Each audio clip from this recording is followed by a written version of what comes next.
Hola, this is Kaipacha with the Weekly Pele Report. And I have made it out of Helsinki. That's where I was. I know some of you asked. And what I will be doing from now on is I will always put the location on the chart. So you can always look at the chart to see where I am. Right now I have made it down to Antalya, Turkey. Going to be doing a workshop this weekend, and it is amazing, beautiful Mediterranean Sea. I tell you, just absolutely stunning. So let me walk along here, see if I can walk and talk. The moon is now in square late degrees of Libra as I'm doing this report. And it will be moving into Scorpio today. And then, I have to post the chart again after this so that you can really see this beautiful grand trine that's happening as the moon goes through Scorpio. She does a beautiful trine to Neptune over there in Pisces and to Mercury, Mars. Mercury and Mars are traveling together. Okay, down there through Cancer, and they're going to be hitting the north node of the moon. Yeah, Mars is conjunct the north node of the moon right now as I'm doing this report, and Mercury is coming up to join it, and on Saturday Mercury will exactly conjunct the north node. At the same time, that the moon is moving through Scorpio, and then she goes into Sagittarius. Yeah. And we have our full moon. The full moon at 25 degrees, 53 minutes of Sagittarius, with the sun at 25 degrees, 53 minutes of Gemini. The twins. I'm going to talk about these twins today, but I want to give you a shot of this tree first. These are rocky mountains. Let's see if I can get a shot. The big mountain in the background is in the clouds right now. What I'm doing though is I am heading out to some ancient ruins. They're out there on that peninsula out there. I haven't seen them yet, but that's where I'm going to try to sit down and face the camera. But I want to give you some of these other things. So, Mercury's exactly conjunct Mars on Tuesday, full moon on Monday, okay? And that Mercury-Mars is also in opposition to Pluto. Yeah, that's coming up.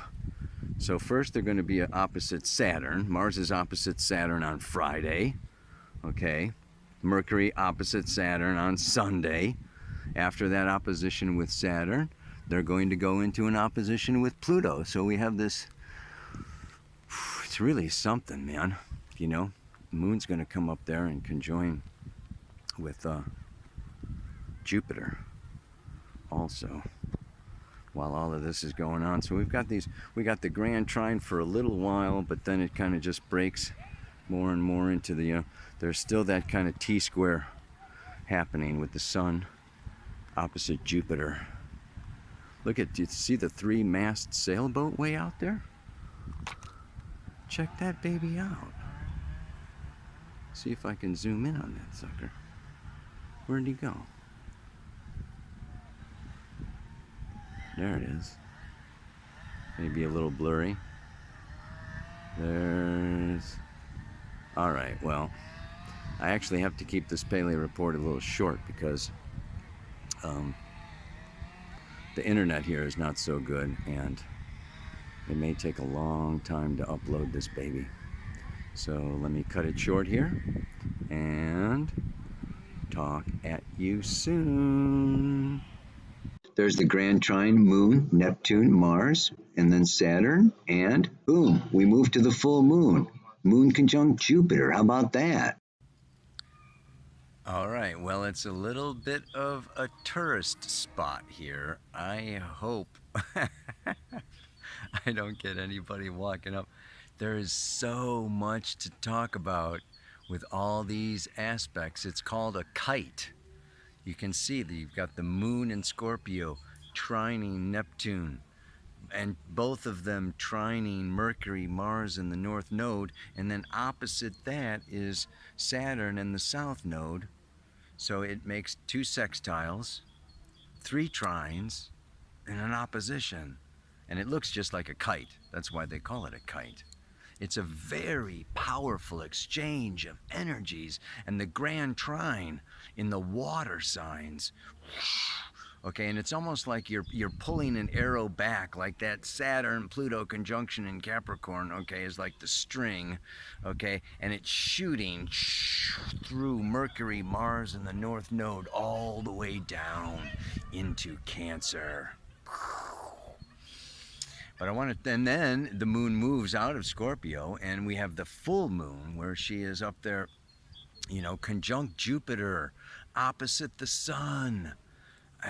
So, you know, this is just a powerful weekend. And you may feel it inside, and you may witness it outside in the world. It's extreme amounts of tension with Mercury, Mars, opposite Saturn, Pluto in the south node. These forces pulling apart. But let's talk about the, you know, I got so much to say about Gemini, Castor and Pollux, the twins, okay, and then Mercury. Mercury is the ruler of Gemini. It's also the ruler of Virgo, yeah? But I was reading about this yesterday. I hope I can get all the stories right and stuff. And I want to put the book I was reading down in the notes. If you want to know more about this, you can check out that book. I think the name of it was The Zodiac Soul. I got it from an astrologer over there in Glastonbury. So check out the notes. But what he was saying, okay, is that it's interesting in Aries, Taurus, Gemini. We have the beginning in Aries, then we have Taurus, and the beginning of polarity is with Castor and Pollux. And I think it was Castor, okay, is the immortal. It's like they're twins, but they're born of different fathers. One is immortal and the other is mortal. And these brothers are excellent horsemen. So they're always riding horses, but then they also start to get into trouble, right? They start stealing cattle. Now Apollo, okay, you know, has all this cattle, and you know, and so, well, that's, yeah, that's, anyway. So Pollux gets killed. Okay, he gets caught stealing cattle and he gets killed, and his brother, you know, begs Zeus. He wants to stay with his brother. He loves his brother. He wants to give up his immortality and die to be, you know, so that the Castor and Pollux could stay together. And so Zeus does not let him die, but he does let him visit the underworld, visit his brother. So here we have this idea of the twins, of duality, this separation. Aries is just one way, Taurus is just one way, but we get into now above and below, immortal and mortal, eternal and temporary, right? You know, multi-dimensional. We're separating now into the third dimension of mortality, death, and endings. And that Mercury, okay, you know, Castor, Pollux, and Mercury, and we got some company. That's great. Gemini is all about friends and people, right? But so here we have, okay, the descent into the underworld, or the descent into the dark for the first time. Then we also have thieves. And Mercury, okay, Mercury also was, you know, a thief. Mercury stole his brother Apollo's cattle. So we have visiting the underworld, one in heaven, one in hell, 1 foot in heaven, 1 foot in hell. This is the challenge of this Gemini energy, of the light and the dark, because then we have lies. He not only steals the cattle, but then in the mythology they say he tells the first lie. And it's amazing that this lie is also what? He creates a story. A lie is creating a story of something that didn't happen, or that never was, or that never will be. It's a lie. But the lie is also associated with what? Creation. It's like, okay, my mind, my Mercury, my mental energy is able to say something that is not, is able to create an imaginary story. I talked about these stories in the mantra about 3 weeks ago. So these stories are tied in with our ability to create new ideas, new stories, write new plays, and play with destiny, modify and change. It's almost like Aries Taurus is, you just tied into a fate.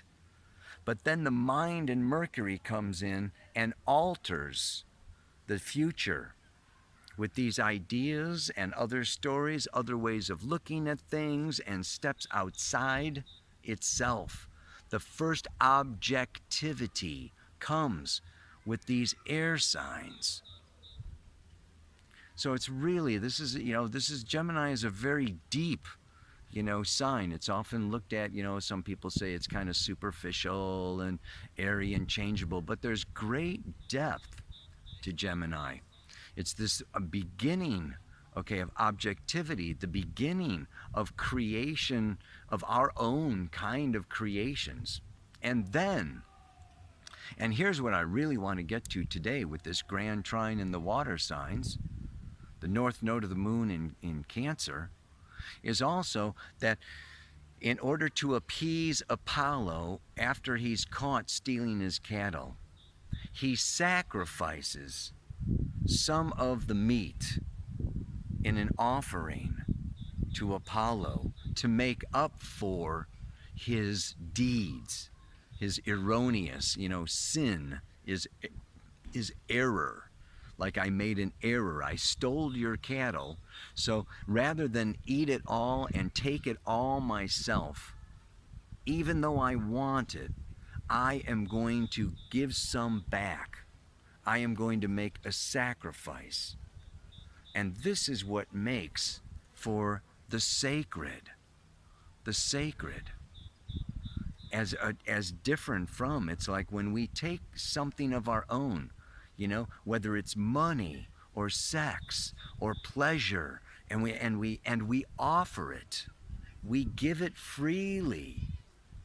It has this capacity and ability to become sacred through our, in a way, sacrifice or renunciation or the honoring of the other through the process of giving. So what we have now is this moon in Scorpio, in this grand trine, in these water signs, and Neptune in the sign of Pisces has so much to do with the infinite, with the spiritual, and with the sacred, that this Friday, you should mark right on your calendar like when this is exact. And the moon moves a degree every 2 hours. So if we give it a few degrees, it's like almost the whole day Friday, and even into Saturday we have this grand trine is active. And that is tapping into and feeling, what is Spirit asking of me? What might I be able to offer? What might I be able to give? Yeah, rather than just gathering, hoarding, taking something that maybe I desire, that I want, and offering it, and in that way experiencing the soul spirit in a new, different way. And then the moon moves into Sagittarius, and we have this full moon of illumination. And that illumination can be, it's like, how do I say, it's like life is like a sine wave. It's like we start out and we go down into the mine, or we go diving down deep into the water, and what do you find down there? Starfish, mussels, lobsters, crabs, all these things at the bottom of the sea, and then we bring them up to the surface. Or we go into the mine and we dig the gold or the copper or the diamonds, and then we bring it up to the surface. And it's like our lives as human beings is kind of diving down, right, from our immortal into our mortal to find our unique gift, our gold, our treasure. And then the hero's journey is to come back up, sacrifice it, and give it away. And that's when we become the heroine. That's when we become the hero. That's when we make our lives sacred, is through not staying down in the North Node, Cancer, Mars, Mercury, this is mine, and Moon and Scorpio, this, jealous and possessive and holding and fearing that, I have to protect and keep and no, no. It comes into Sagittarius, right? And this optimism and this faith that there's more and this generosity, and it just, comes right back out, even and then up into Capricorn. So it's like, this is where you gain this objectivity. And then it's also like with age. We come in as kids and we're light and we're playing and we, maybe make up some lies or we tell stories or we steal this, that, or a chocolate bar or whatever, Could get worse than that. I won't say what I've done. But we go down, and then we get full into the mix if we have kids and a family and a job in our 30s and our 40s, and even into our 50s. It's like, oh my God, we're in it, we're mortal. Oh, Jesus, But then there's this coming out in your elder years after your second Saturn return into your 60s and your 70s, where you come back out and you get more objective. And it's more about offering and giving your experience and your wisdom and all this. And that's how you make your life sacred. Ta-da! Yeah, baby! Oh my God. So the mantra, the mantra is, there are laws that govern life. Yeah? That are beyond the will of man. And the closer I draw to the source, the more I begin to understand. Understanding these laws, understanding, how we make a sacred experience out of our lives. And this Saturn Pluto South Node, okay, is just like calling, for these higher laws with higher integrity, the good of the whole, the future generations. And it's just like, so we have to come down and in with this Cancer, Mars, Mercury, North Node, come into ourselves, find that gold, that treasure, those starfish, and then rise up and just not get stuck. You don't want to get stuck in the child. You don't want to get stuck in the middle of the stuff. And you want to just like keep on doing. Do that sine wave. Do that sine wave down. And then we head back up. And this can happen every day. Like, it's like you wake up and then you get all into it. And then in the evening you reflect and you let it all go. And so it's just all this movement, moving on, releasing, opening, letting go. And that's the full moon. We get this illumination of, okay, spirit law, the divine is asking this of me. And I let it go. Neptune and Pisces. And it's all right. If not, there's resistance, clinging, holding on, and that leads to, and we may see that happening on the world stage or whatever, as people become more isolationist, even here in Turkey, it's just like, there's this shutdown, and in the United States, there's this, building walls and separation and, no more trading and no more refugees or, it's just like everybody's kind of, doing this kind of contracting, but, after the contraction, there's the expansion. So let's just like really look forward. I look forward to good things coming. One more time. There are laws that govern life that are beyond the will of man. And the closer I get to the source, the more I will understand. Namaste. Aloha. So much love. Oh yeah, I meant to say, man. You know, these walls back here, 7 BC, 2,700 years ago these were built. And this city was the city of Athena, the goddess of war and wisdom, which I think she's really the ruler of Libra, Pallas Athene. And Alexander the Great came here in the year 333 BC. And rather than fight, when he approached the city, these people came out and they just gave him a golden crown and gave him their city. So they didn't want to have a battle. This is giving. Talk about the ultimate sacrifice. What a sacred moment, right? You know, of just like surrendering. This is greater. You know, there's something greater out there, and I am not going to fight it. Going to give into it.